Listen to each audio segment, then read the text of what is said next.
Good evening. Good evening. How are you? I'm Mike Ehrman, chairman of this group. I know many of your faces. There are a few new ones. This Squirrel Hill Historical Society is a volunteer membership organization. Any of you who have not done so that would like to join us tonight, we don't have our regular membership forms, but we have a piece of paper that you can sign to join, and we'd love to have you do that. We keep wanting to build our membership. Our major function is lectures like this, and we've been doing this for over 10 years. We have in the back a schedule of lectures coming up. Let me just mention a few. First of all, we have a lecture on the Civil War coming up next month. Some of our members have heard Mr. Krause, who's going to speak, and should be real exciting. The following month, we have David Grinnell from the Pittsburgh Library System. He used to be with Heinz History. He's spoken to us before.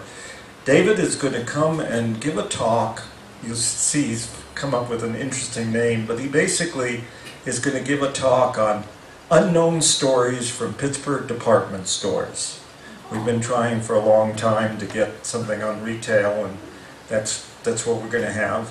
Then we have a break, and in the fall we have the architectural historian for the Pittsburgh History and Landmarks coming to speak on 20th century architecture, which is a book that he's just written, and many of us have heard Al Tandler talk, and he's a great speaker. And then we have Chris Rawson. Most of you know who Chris Rawson is, the drama critic, and he's written a book with some other people on August Wilson, the playwright, and he's going to be coming in and speaking about August Wilson, A Pittsburgh Story, in October.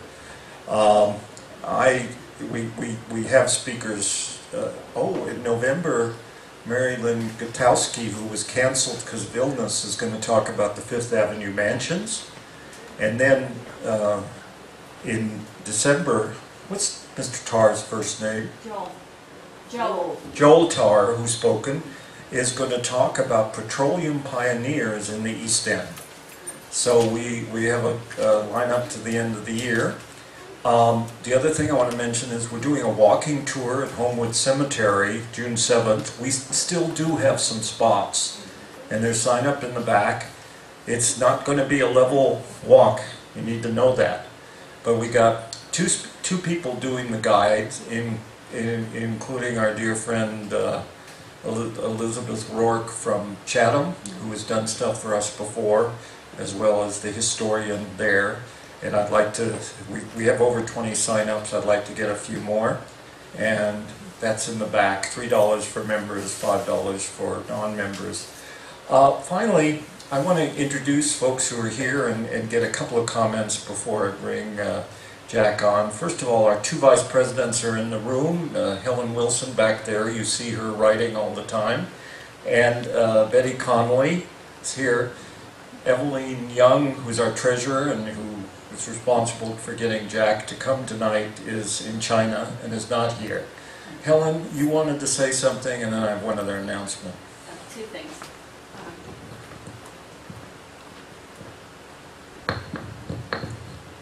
Hi, just two things. First is a friend of mine is an ISS specialist at Baker, and she pulled off the Squirrel Hill streets. So if anybody is interested in all the streets there are in Squirrel Hill, the list is in the back. And we're working on a project that's coming along slowly to find out where the names of the streets came from. It's quite a collection, very, very distinctive people, or sometimes just owner of a farm. Second, in the Greenfield Grapevine, we have Audrey Glickman's article, and if you live in some parts of Squirrel Hill, you might get the Homestead Hazelwood homepage. And inside is the Greenfield Grapevine, and she wrote about Mr. Miff and his travels on the pack buses. So this article is in the back. Take a look at it. And Audrey, by the way, is our video specialist. And Audrey wants to tell a cute story.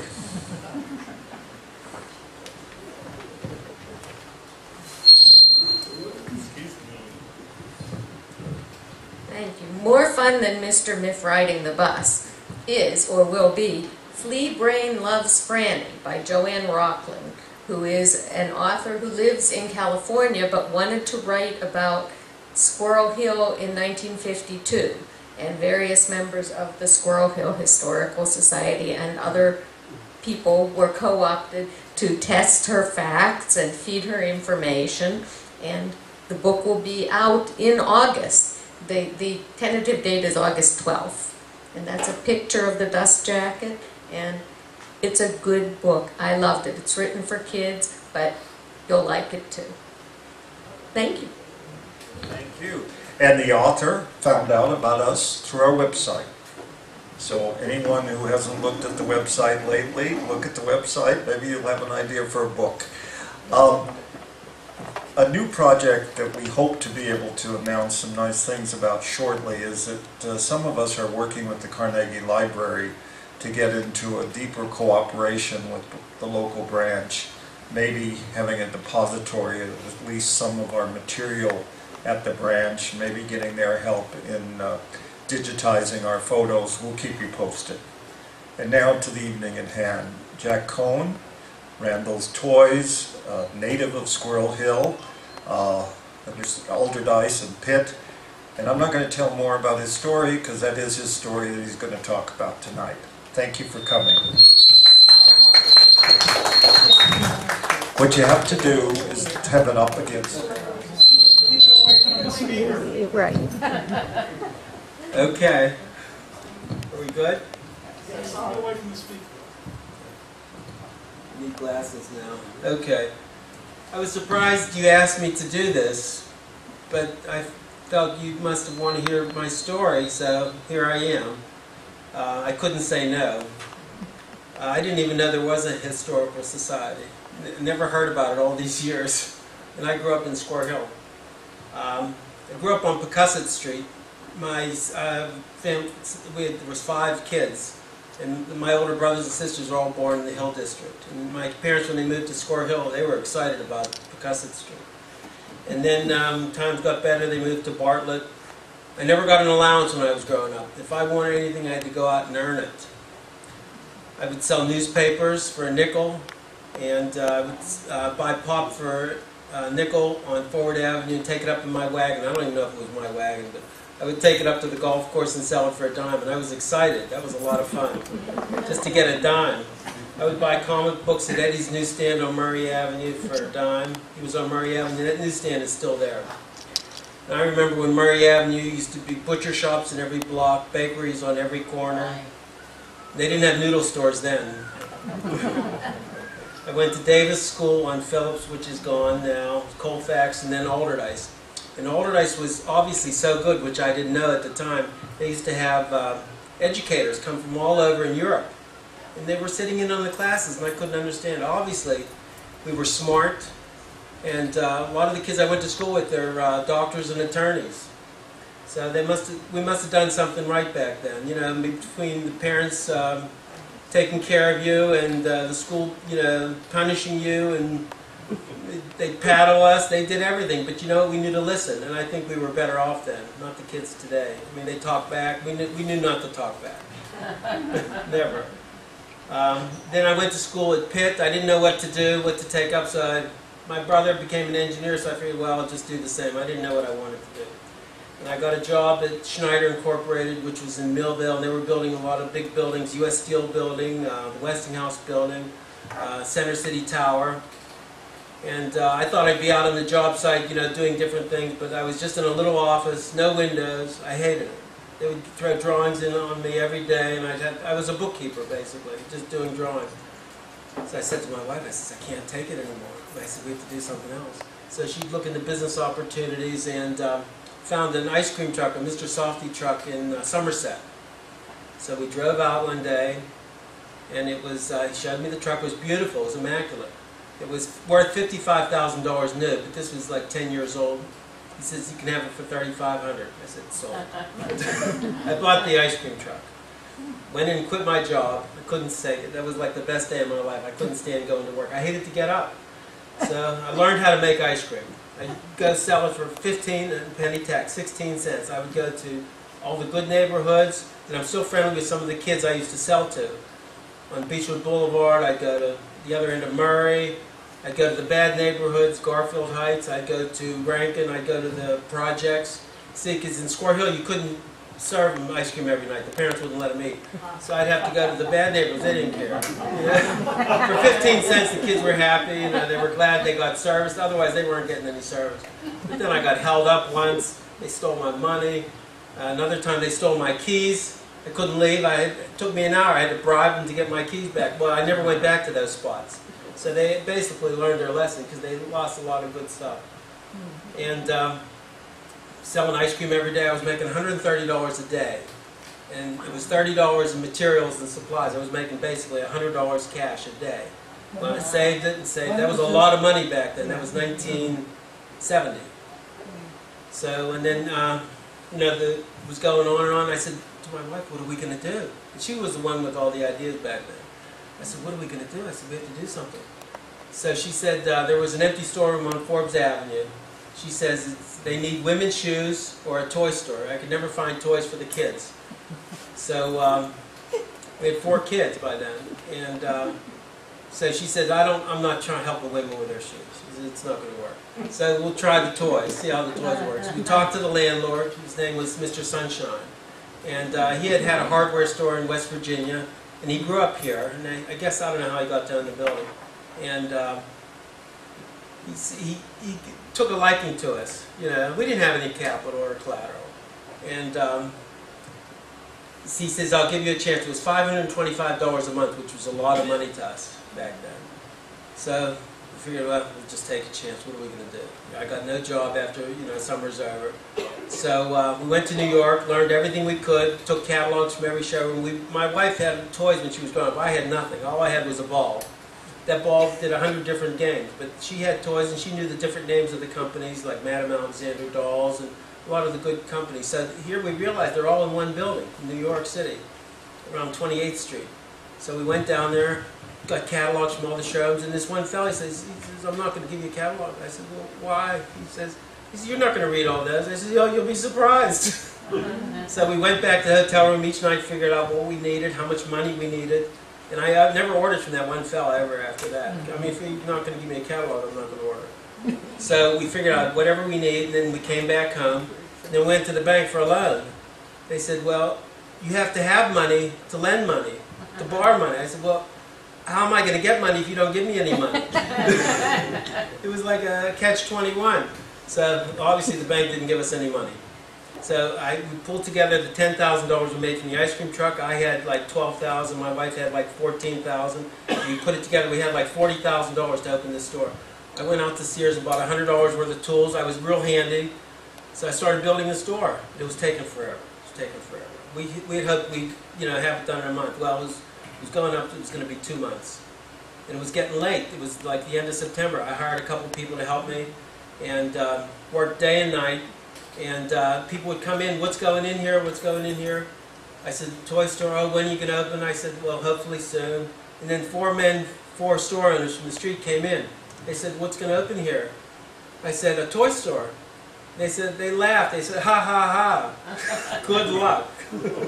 So I said to my wife, I said, oh, fools rushing where wise men fear to tread. So I was really in a bad mood that day. So worked like dogs, and then we're getting close to opening, and we worked 3 days and nights setting up the store. I couldn't work 24/7. I had to go home and sleep. My wife worked 3 days and nights. And then we told everybody we were going to open Saturday. So she sat down in the corner. She's all dressed, ready to go, ready to open. All the employees are there, and couldn't wake her up. Could not wake my wife up. I said, well, how can we open without her awake? I mean, she's done so much work here. So I tried for half an hour to wake her up, couldn't wake her up. So we sent the employees home. Didn't open that day. And Saturday was the day to open. That's when the street was the busiest. So I took her home, put her to sleep, and then we came back Sunday and worked again put more things together in the store because she was a perfectionist. Everything had to be just right. So we opened Monday, and people came from everywhere. I forget how much we did even back then, maybe around 100, I forget, but that was a lot. You know, $2 for a game back then, and we were happy. So worked real hard, but the business was decent. We couldn't complain. Everybody wanted everything gift wrapped. I think that's why they liked coming in, because they could get the toy on the way to the birthday party and have it all ready. Then the landlord would come in on Saturdays and help work, because he loved us and he loved the store. There was like a bonding there. Let's see. We had good steady business, and then 8 years later I said, we're bulging at the seams. We can't go on like this. We can't buy anything new, because everything came packed in carton quantities like 12s, and there was just no room on the shelves. So we looked around, and then we saw an empty storeroom on Smithfield Street downtown. And we sat out there one lunchtime. She counted the people on the one side of the street, I counted the other one. There were 6,300 people by our door, by this empty storeroom in an hour. I figured, well, even if we get 4%, you know, we can do some business. But you know what? That was a magic number. I would hate to count today. I don't think it's going to be 6,300. But we opened that store. We opened 2 floors. It was excellent. We were really happy. And through the years, then we started to get busy. We started selling dolls. We opened the 3rd floor. And then downtown was just bustling. Oxford Center, they were the first indoor mall they were going to open. We put a store in there. We called it Wild and Woolly. It was a stuffed animal store. A couple of years, and it just didn't make it. Then '85, the PPG was opening with a shopping area and a cafeteria in the basement with all stores, and they remodeled the Market Square for the 2nd time, spent millions of dollars. And it was good in the beginning, but then a lot of the thieves that were hanging out in Market Square would come in and steal stuff, and we had to close the outside doors, and that kind of did it. And we had opened also a crystal clear store. They wanted a glass store. We bought made all black fixtures, and the crystal looked great in there. But the customers just wanted glass by the pound downtown. They didn't appreciate good quality glass. So basically, after a couple, 3 years, we closed those 2 stores. And then we opened in Station Square. We had a toy store for 25 years. It was excellent. Excellent. We had 2 cashiers all the time. Every weekend there was something phenomenal going on. It was traffic everywhere. And then after 25 years, the mall imploded. I don't know. And they were hoping for gambling, and it didn't happen. And then we finally left. It just didn't pay to be there. And then in '88, we opened our Shadyside store, because we lived in Shadyside, and we felt we can't have someone else selling toys in our neighborhood, you know. So and we couldn't live in Square Hill, because people would bring returns to our front door. So we knew better. So we moved to Shadyside, and we only had that happen once in 40 years. Okay, and then they asked me to talk about, you know, the hot things through the years. Well, I remember in the late 70s. Before you go, let me ask a question. Go ahead. At your height of your operation, how many people were working for you? Probably 25. Yeah. We never really had too much help, just enough. Yeah, that's the biggest expense, pretty much, is the help. Okay, like the hot things over the years, I remember in the late 70s, Smile was very big, and here it was never licensed, so anybody could make a Smiley item. Buttons, shirts, and people were buying anything with Smile on it. Then mood rings were hot. That's a little ring. It looked black, and it would change colors, and the teenagers, oh, they'd be looking at it, and here a local fella who owns real estate, he was making these rings.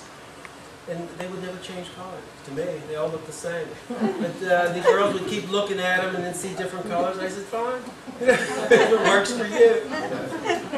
And then in the early 80s, Cabbage Patch dolls were hot. And then we used to have the original Cabbage Patch.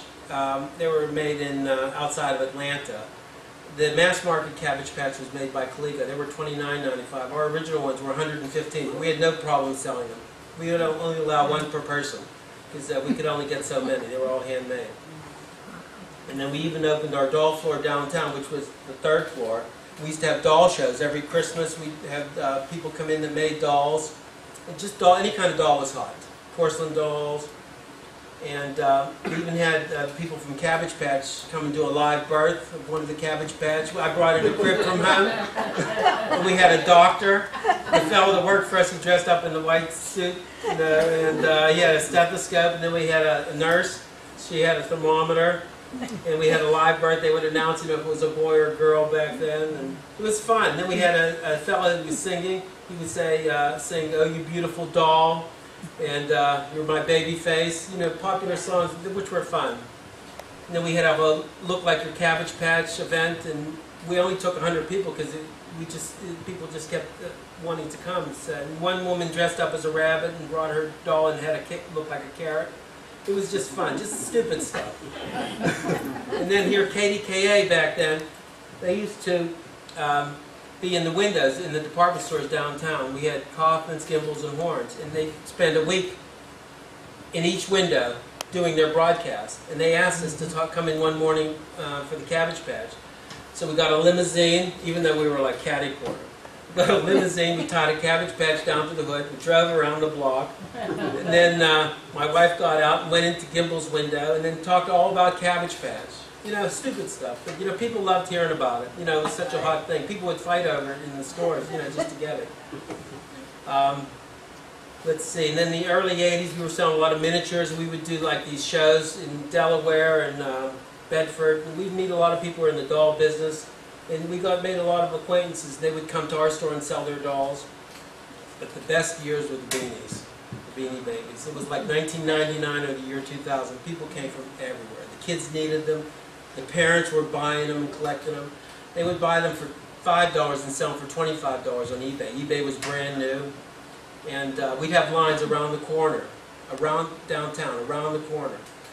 It had to be 200 people for like almost a year and a half. They'd call us, or they'd stand out front in the middle of the day. I said, "What are you waiting for?" They'd say, "Oh, we looked up on the internet, you're going to have a delivery today." I said, "Well, even if we do, we're not putting them out till tomorrow morning," because I'd have to come in 2 hours early and separate them. And it was just a lot of fun. People would pull up in front of the store and sell beanies out of their trunk to people in line. And then one woman, after she waited all night, she was like fourth in line. She said she had to go to the bathroom. Well, when she came back, they said, "You can't. Your spot's not reserved. Behind me, behind me." She had to go to the end of the lines. Nobody would let her in. They were vicious. Yeah, it was crazy. Okay, the TV news would come and take pictures of the people waiting in line, and here they would turn their backs because they didn't want to be in the paper because they were supposed to be at work. They didn't want their bosses to see them. We were doing $1 million a year just in beanies, a $5 beanie. It was phenomenal. We paid off all our bills. Every Christmas we used to be in debt after Christmas. After the beanies, we've been in the black ever since. So I can't say anything better about the beanies than that. And a couple of years ago, they were filming Batman in front of our store. It's great. It's just great. And they were all from England, everybody on the set, because the movie started there and finished up in Pittsburgh and New York City. And they were all in front of our store. We looked all over the country, with a computer, where can we find Batman memorabilia? We didn't care if it was old or new, because people bought anything. They just wanted to come downtown, catch a glimpse of the scene, and buy a souvenir. Our window was filled with Batman stuff, and nobody else could do that in Pittsburgh. Well, because it's all big chains now. They can't respond to a local event. I mean, even Rite Aid, they can't do anything. But we were selling Batman day and night, and then when they did the movie, they blacked out our window because it had Batman stuff in it. They couldn't have that in the window. So, but they loved our store. They all came in and bought stuff because, when they do a film, they can't buy stuff because the movie's not coming out for like a year and a half later.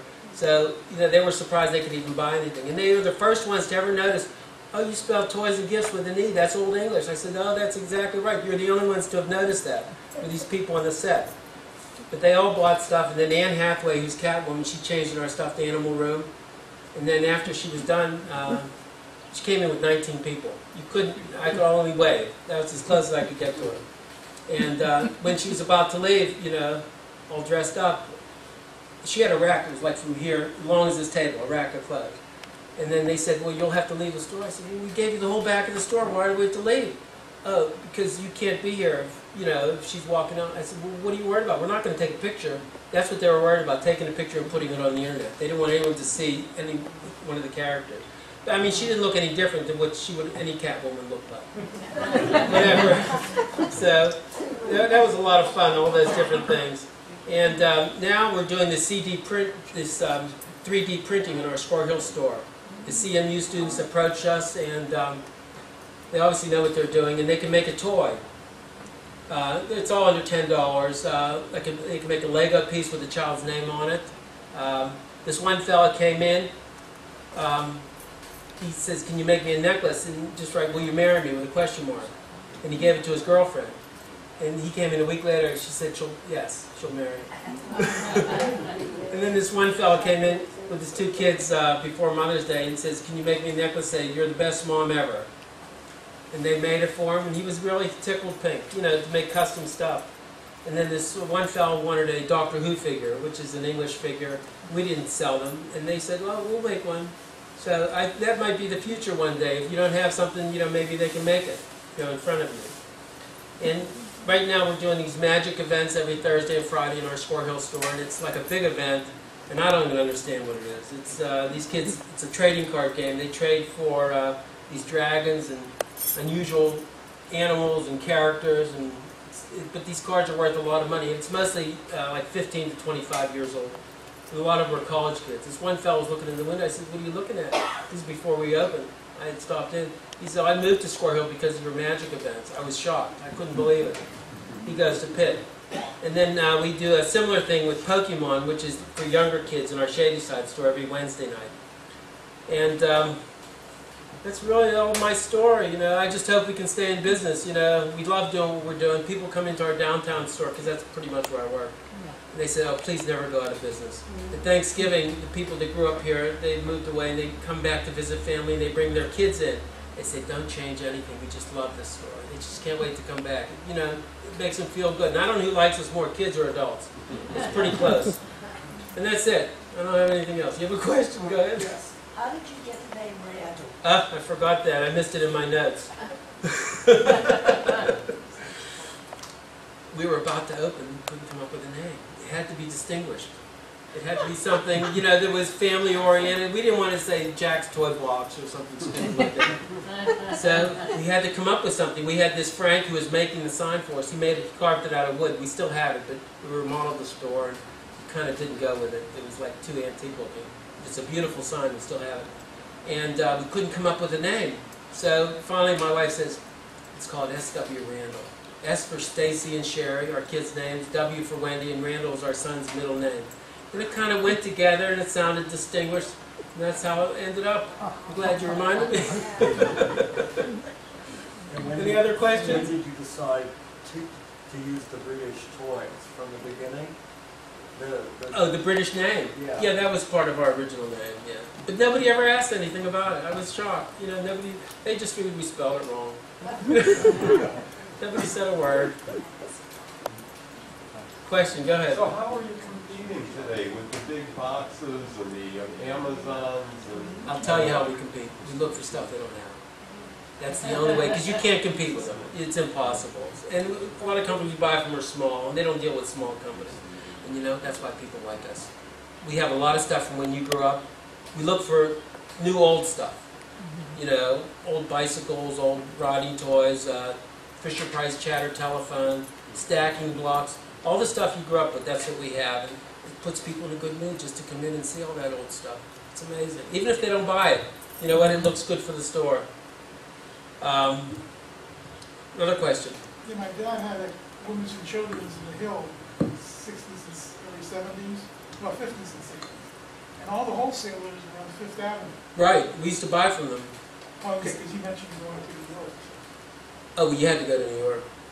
The only thing you could buy in Pittsburgh is like from a small distributor. Yeah, but you look familiar. I'm good with faces. But yeah, we used to buy from Spokane, like some Halloween outfits, and there used to be a book dealer down there on 5th, and there was a few other ones, but they're all gone. Because everything's mass market now. I mean, all those little distributors have no one to sell to. And that's obviously the way it's going to be more and more. There's very few small, you know, family-run businesses anymore. Any other questions? Yes? Well, how would you say that, you know, places like, you know, Squirrel Hill and Shady Side have sort of changed from a business standpoint in all the time that How has it changed? I'll tell you how it's changed. Yeah, what sticks out? When I opened up in Squirrel Hill, there's only 5 stores left from when we opened. And they said we wouldn't last as other stores. They're all gone. It's us, Little's, the bank, the Squirrel Hill Cafe, and the newsstand. That's it. I guess because we picked a business that, you know, can still function. And Little's has such unusual sized shoes, you know, they're a magnet. You know, it's hard to order shoes online, you know. My wife buys them in the store, and as soon as she gets home, they don't fit. So I don't know how that can work. Yes, ma'am. What is your favorite all-time toy? I mean, if you had to pick one toy that you like better than anything in your experience as a... Oh, I wish I had time to think about this. I can't even think, but the best-selling toy I have is this one, like, tractor that it's electronic. It's a farm tractor, and you push all the animals, and each one talks in its own voice. And you push the smokestack, and it runs for a minute and shuts off. And you push the steering wheel and the headlight and the horn. Then you put the driver in the seat, and he tells you he's old MacDonald. And it's really cute. Everybody loves it. And the woman bought it for her little granddaughter. She was 4 years old. That's all she played with the whole day, out of all the toys she got for her birthday. Yeah, that's like my best seller, you know, for little kids. But that's the first thing that comes to mind. If I think of anything, I'll let you know. Any other questions? Yes? Yeah. What have you noticed about kind of kids' preferences in terms of toys or style of play? Oh, I don't even know if they play anymore. It's getting harder and harder. They grow up so fast, they play on the internet. The government even has a commercial that the kids have to go outside and play. They won't build bone density. And my son chases his kids out every day that's nice, you know, like for an hour and a half. That's what you have to do. But I'm afraid, you know, with all these electronics, it hurts a lot of that outdoor play, which is bad. Because, I mean, your stores never carry video games. I'm sure that's very limited. Well, no, we did have video games, but there was no money in it. Then they would steal them. Didn't pay the care. So we got out of that right away. There's no money in it. You know, it's all mass market stuff. They can have it. Yeah. Anything else? Yes, sir. Who trains your staff? Who trains the staff? Because they're with the light and they're so helpful. You should be very, very proud. We're just lucky. Yeah. That's all. I mean, everybody does the best they can. We try and get people that are helpful, and I'm glad you have that opinion. I can't ask for anything better than that. Is there a question over the other side? Yes, ma'am. Yeah, have you had the family members in the toy business as they do it? Well, I did. My one daughter was great in the stores, but her husband got a job change, and they're gone. And she lives now in Texas. My other daughter, who said she could run the stores, lives out in California. She married a farmer, which I'm surprised, a city girl marrying a farmer. But he had a good job, and his parents made him get a daytime job. They didn't want him working on the farm. So he sells chemicals in the day, and then he runs these farms, ranches they call them, at night. And she's dying for me to come out there. I guess I'll have to make time. But you can't run the business not being there. I don't believe in that. You have to be there. You have to listen to the pulse of the people, you know, what they're asking for, what they're looking for. And it's a tough business now. You really have to be on top of it, you know, if you want to stay in business. So. Do you have any local competitors left? Well, there's a learning curve that's a mass market, like between us and mass market. Maybe minor competitor, but I think location has a lot to do with it today, you know. And we have an old name, and people still love coming back. And, you know, we give services, and, yeah, we gift wrap. They love that. And we have a great selection. Our prices are fair, you know. And you know what? People don't want to go to the shopping malls. They want to shop where they live. I hate driving any more than what I have to do. So that's why I guess it still works for us. And after Squirrel Hill, after he tripled my rent, the landlord's son, I got burned out. I said, we're not opening another store unless we can own the property. And that was the best thing. I paid my own mortgage instead of his. So that kind of worked out. So you own the Shady Side? Shady Side in town. I don't own Squirrel Hill. I can't. He's not selling it. Yes, sir. In the early 70s, I used to come in with my mom and we'd buy corgi toys from him. There was a salesman there. I remember him distinctly. Paul Kaplan. I don't know his name, but I was going to ask you. And 30 years later, I'd come in the store, he'd still be there, the same fellow. Never changed with it. Like a frizzy black hair. Oh, that was Paul. But Paul. he worked in our downtown store later years. Oh, okay. Yeah. Okay. Oh, he loved the store. He loved it. He never changed. It was No, amazing. he loved it. Yeah. I couldn't believe it. 30 years later, he's still there. It's hard to believe. Yeah. Uh-huh. Well, he was a little chunky too, and a lot Yes. of they don't age, when you're chunky. You don't notice it. That's one good thing. Right. But he loved working. He misses not being able to work. He loved, just everything that was going on every day. And Yeah. we went through a lot of hot times. We saw a lot of trains, a lot of Steeler trains, electric. That was hot for a long time. Very knowledgeable. Yeah, because he loved what he was doing. Yeah, he came back to work. He had quit and gone to work for Penny's and Sears, but then he kept coming in to say what's going on. Right. Eventually we hired him back. There's no picture. Yeah, yeah. Did you have Lionel trains ever? We sell Lionel now. Well, we got into the train business about 10 years ago because all the hobby stores were starting to dissipate. It doesn't pay to be in the hobby business anymore because the markup is very low. But since it's a sideline for us, it tends to work. It brings people in the store. It's expensive.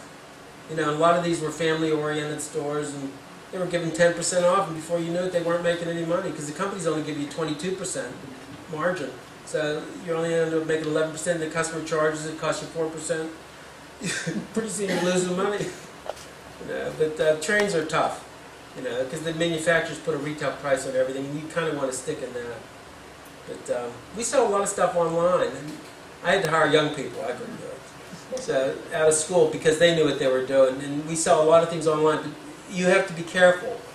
You can only sell what's old or brand new before the other chain stores maybe have it. So we sell a lot of things that are hard to find. Like we sold an old game that we were selling in the store for $25. We sold it for $100 because you can't find it anymore.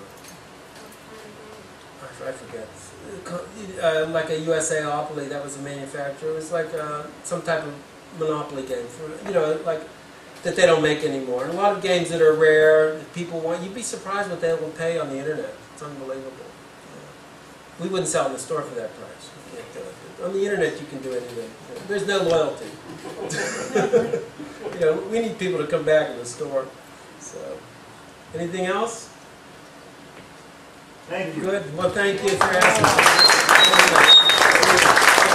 We're very happy that you came. It was very enjoyable, a real human view into the community. So, come next month and hear about the Civil War. It shows you the breadth of the kind of talks we have here, doesn't it? Those of you who haven't yet, who have an opportunity, sign up for the 7th for a walk. The sheets are back there. Help us put the chairs in the back, and we'll see you next month.